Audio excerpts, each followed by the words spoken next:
31st pick in the 2024 NFL Draft, the San Francisco 49ers select Ricky Pearsall, wide receiver, Florida. More information tonight after 49ers wide receiver Ricky Pearsall was shot in an attempted robbery incident at Union Square earlier today. Police said that this happened just before 4 p.m. in the area of Geary Street and Grant Avenue. Police say that a man attempted to rob Pearsall. A fight broke out and both men were hurt. We do know that Pearsall's condition is not considered life-threatening. Yo, what's going on in San Francisco? All right, seriously though, the NFL has had its share of tragedies in the offseason. All right, rest in peace, Kyrie Jackson. And now they narrowly missed another tragedy. All right, they drafted this guy from the Florida Gators, Ricky Pearsall, wide receiver, first round. All right, I believe he was the 31st draft pick.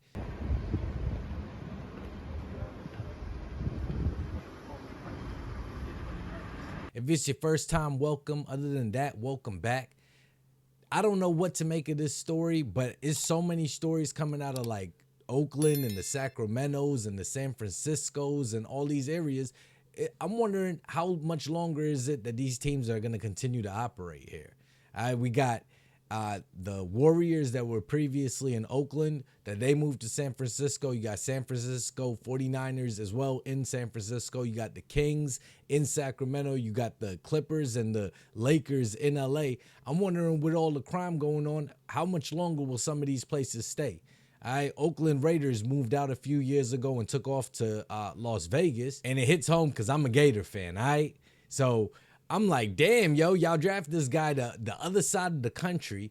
He's in California, where the laws are completely different than he's used to out there in Gainesville in Florida. Have him out there in Union Square signing autographs during the day in what should be a safe environment, you know, but San Francisco, along with LA and Oakland and all these places with their bad policies and their leniency on criminals, he's out there signing autographs when approached by a 17-year-old assailant. You know, has a gun. How did he get it? I don't know. Are 17-year-olds supposed to even have guns in the state of California, especially with what I'm told is one of the harshest states in the country when it comes to gun laws? Apparently, Ricky Pearsall and the attacker got into it, in which both happened to be shot. But this is what we're doing.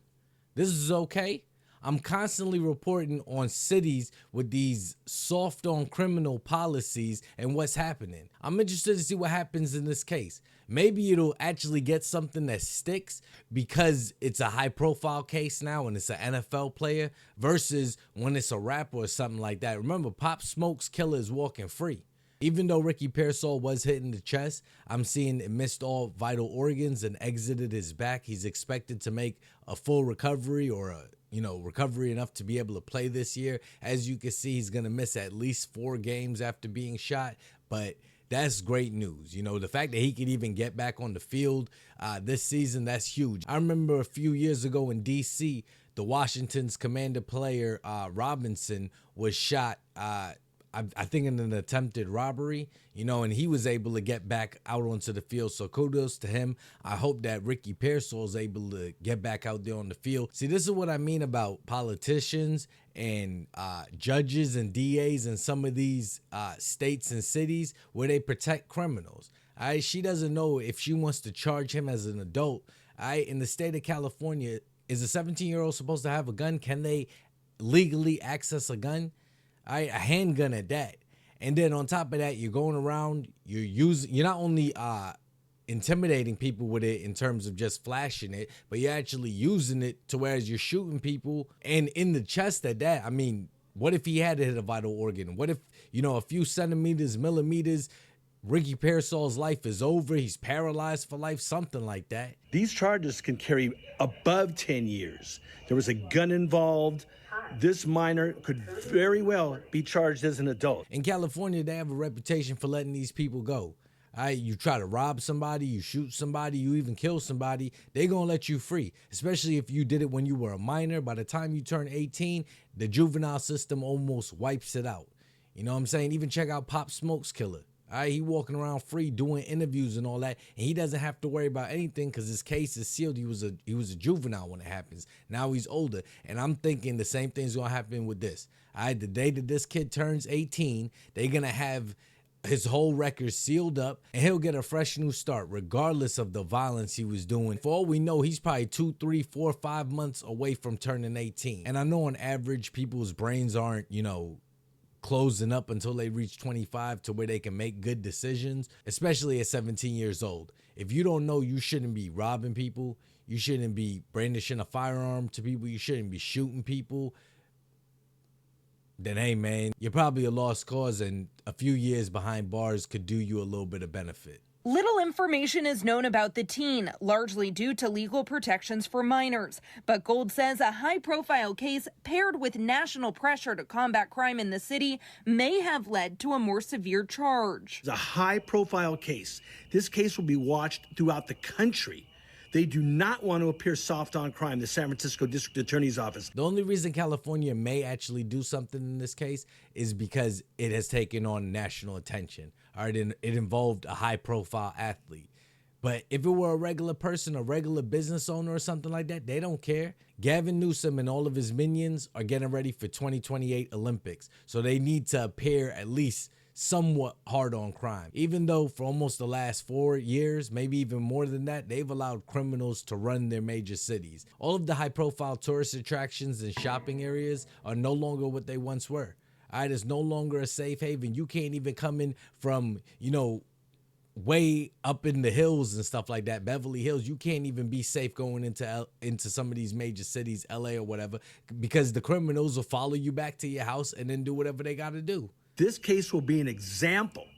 Ordinarily, this should not be an attempted murder charge. Usually a robbery, if someone is shot, it's assault with a deadly weapon, not an attempted murder charge. Attempted murder is one of those charges.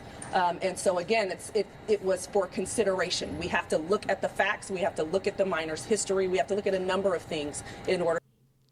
And this is the district attorney. District Attorney Brooke Jenkins of San Francisco. This is her attitude when it comes to criminals. I can guarantee you that if he's going as far as to shoot somebody, this is not his first robbery. This ain't the first time he's done this. This may not even be the first time he shot somebody.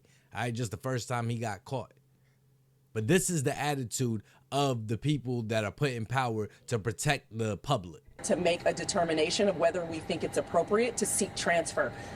I just, again, don't have all of the information yet to be able to make that determination. San Francisco resident Greg Owen says such a young person shouldn't be tried as an adult. To condemn him for the rest of his life.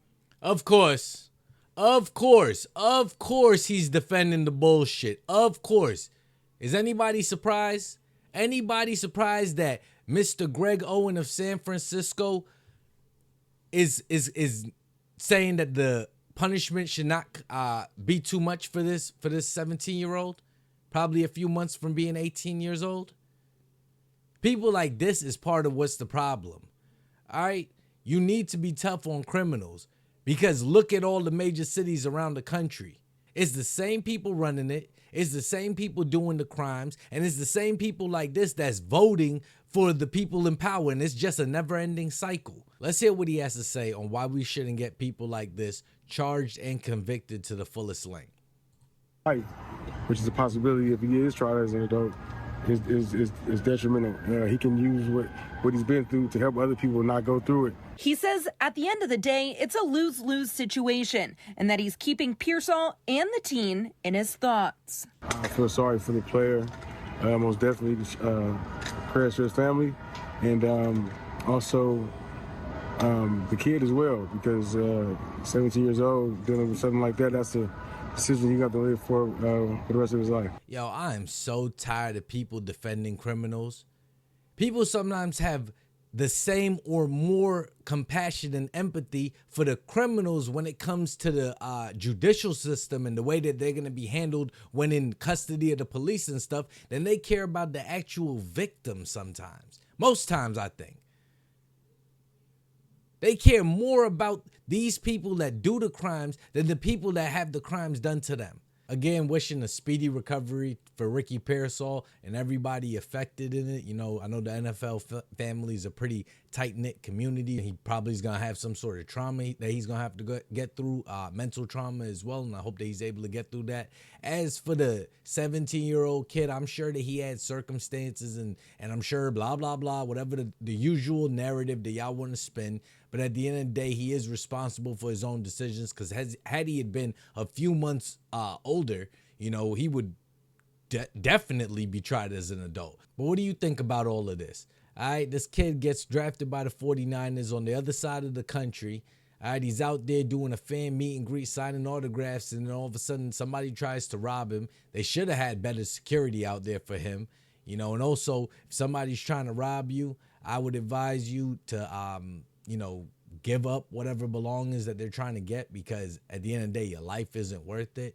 It really isn't worth what you mean to your families, you know, and to your friends and to your community. Will the DA's office actually try to give the perpetrator some serious charges? You know, because this is a serious thing. Also, California has some of the strictest gun laws on the books, but yet a 17-year-old was able to get it. You know, in other cases, 15, 14, 16, 13-year-olds are able to get guns, yet they make it as difficult as possible for people who want to follow the law to actually be able to defend themselves. And I'm not saying in this situation, I mean in the whole totality of things. People need to stop being soft on criminals, politicians, criminal empathizers, and also like the judges and people in the judicial system. Stop empathizing with them. Niggas so ignorant nowadays, I wouldn't be surprised if the dude that shot him turned out to be a Raiders fan. And I want to go back to days when I said, let me get 6 wings, and it was 6 of these. All right, not cut up, and then they calling this one. Till the next video, y'all be safe and stay wavy.